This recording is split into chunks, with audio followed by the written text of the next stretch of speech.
Let's test out the new Lancome and Mary Phillips collab line while I talk to you about my content creation journey. By the way, I got this about a week and a half ago and I have not been able to sit down and film, and I finally made the time, and so I'm so excited to unbox this with you guys because literally this is like an iconic moment for me. Lancome with Mary Phillips, like incredible. I'm gonna read it with you guys, but basically says, hi, I'm excited to share with you my makeup essentials for that clean girl aesthetic. This is like truly a blessing that I am so very grateful for, because we're gonna try the Lancome Youth Activating Serum. This is like so luxurious. Who am I right now? So I started creating content back when the pandemic hit, and I'm sure most people also started creating content because they were like, okay, the world is ending, I might as well start a YouTube channel. I had no idea what I was doing. I just knew that, okay, I am going to start recording the things that I love, which happen to be clothes. I'm obsessed with clothes. I love my clothes. I also had gained weight recently during that time, and so I wanted to start wearing the clothes and showing the outfits that made me feel like the best version of myself. This absorbed into my skin so quickly. It's absolutely crazy. Okay, I love this. So far, this is a check for me. The next thing we're gonna try is this Care and Glow. Definitely too light for me. So before we get into the foundation, let's try the gel sunscreen. These are so cute, by the way, but it's Aqua Gel Defense 50+ sunscreen. Oh my gosh. Okay, we're gonna just like squeeze the littlest drop. And oh wow, it's like very like almost like liquidy. I mean, it says it's a gel, so it's definitely water-based. Okay, high glow. It's leaving no white cast. I am using this, and this is like the softest texture. Apply it like straight on my skin. Okay, this is definitely too light for me, but I'm like hoping that maybe if I like blend it out. Texture is really nice. It's super soft and subtle. This is definitely almost like a tinted sunscreen, it feels like, but it's super luxurious, and like it literally feels like lotion, like the way it absorbs into your skin, and like my skin looks super healthy. Not my shade, but great product. The box also came with a concealer, it looks like. It's an all-over concealer, multitasking concealer, up to 24-hour comfort and wear. This is color 420 in Bisque. I have a feeling this is also not gonna be my color. Okay, why is this my shade? Okay, this is my shade. This is not my shade, this is my shade. We're gonna just apply the tiniest bit right here. Oh my gosh. Stop. Why is this so hydrating? Okay, I'm just gonna literally like plop this on here and a little bit. To be honest, I think the foundation is a little too light, but like I think I could still wear it with like bronzer. And so like what I'm gonna do is I'm actually gonna take my e.l.f. bronzer and I'm just gonna add a little bit to blend the concealer out. Add just like the tiniest bit more. Wow, she's a glowy girl. She is a glowy concealer. So back to content creating. I've kind of given up a little bit on my YouTube dream, and I'm just creating videos on TikTok now.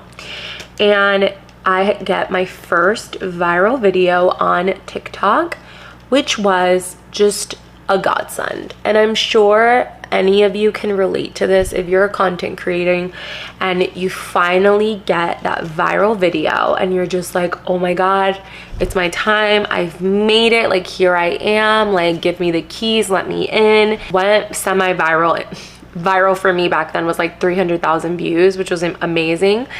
And I remember sitting back and going like, oh my gosh, I made it, here we go. Joke was on me, because I quickly realized that just because your videos get a lot of views, that does not mean that you have built a community. And that, I have learned, is the hardest part of content creating, is actually building a community of people. Side note, this concealer is incredible. I love it. Looks so healthy, like my skin looks so healthy and glowy. Honestly, I thought this was a little light for my skin, but it actually looks really good now that it's like settled into my skin and I added some bronzer. My skin looks beautiful. Why is everything Lancome so luxurious? It's ultra precise waterproof liner. I love the freaking, oh, it's a pen tip. We love that. It's like a super creamy eyeliner. It's so weird. Like you can literally like blend it out with your fingers if you wanted to. Blush curler, and then we're gonna try the mascara. This is the up to 24-hour wear Monsieur Big. The biggest lesson that I will say I learned from having all those viral videos is that once I had a couple viral videos, it was almost kind of like this adrenaline hit. And then you were just kind of chasing that next hit of like, when's my next viral video? When's my next viral video? And instead of letting the building the community aspect drive me in my content, like almost like I'm getting this tight-knit group of girls that have my back no matter what, and that get me and that understand my content, I was chasing that next viral video. And so I think like my intention and my reason for creating content definitely got blurred. And so I would say if you are content creating, you're new, you're getting into this space, don't let that viral video determine one, the kind of content that you do for the rest of your life. Don't get lost in just chasing those viral videos. Like, remember, the point of social media and the point that you're on social is to create a community of people, of like-minded people that get you, that have your back, and that are like this with you. That's the only way that you're gonna have sustainable growth and actually be able to take content creating to the next level. Now, if you're just doing this for fun, by all means, keep doing it for fun. But if you are trying to make this your full-time income or a substantial career, then you need to look at it in a more meaningful way. Not just getting views, but building community. And that is a lesson that I had to learn the hard way. Most content creators right now are out there killing themselves, creating content, strategizing, planning content, filming it, executing it, in the hopes that you are landing on the right people's page, right? On the right people's For You page so that they can interact with your content. And then boom, you get viral videos and it's almost like you forgot that you were waiting to get these people engaged with you. And now they're engaged, they're commenting, they're sliding in your DMs, and you can't find the time to respond to them. And trust me, like I literally did it. I did that.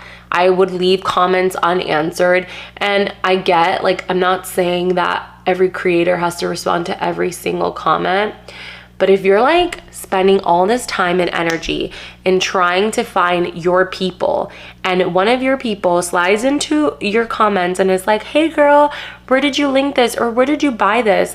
Like, the least you could do is respond. Wow, this mascara is doing what it needs to do. Oh my God, I feel like a new girl. The last thing in this box is the Lancome Juicy Tube, and they gave me the color Spring Fling. We love a classic gloss tube. Remember like the OG days when you would buy Victoria's Secret gloss tubes? This is literally what that reminds me of, and it's making me so happy. She's definitely thick. She is not a lip oil, she is a lip gloss. Like, it doesn't really give my lips any color though. Next time, like, pop this on with a little bit of a lip tint. I am obsessed with the final results. Like, definitely clean girl aesthetic. Just to like wrap up, if you are a content creator, do not get caught up in the view counts, in the follower count. Get caught up in your community and who you're trying to reach. Get caught up in your audience. Be very intentional and purposeful with why you're creating what you're creating. If you're sitting here and you don't know, you know, what kind of content you want to do, maybe you're still figuring it out, that's okay. You're a human being. Your passions, your hobbies, what you love, that is going to change and mold as you mature, as you grow, as you evolve. So if your content starts to change, that's okay. Remember, like, don't pigeonhole yourself. You have many facets to you. Just like you're gonna change, your content will change too. Anyways, that's my TED Talk for today. Thanks for watching. Bye.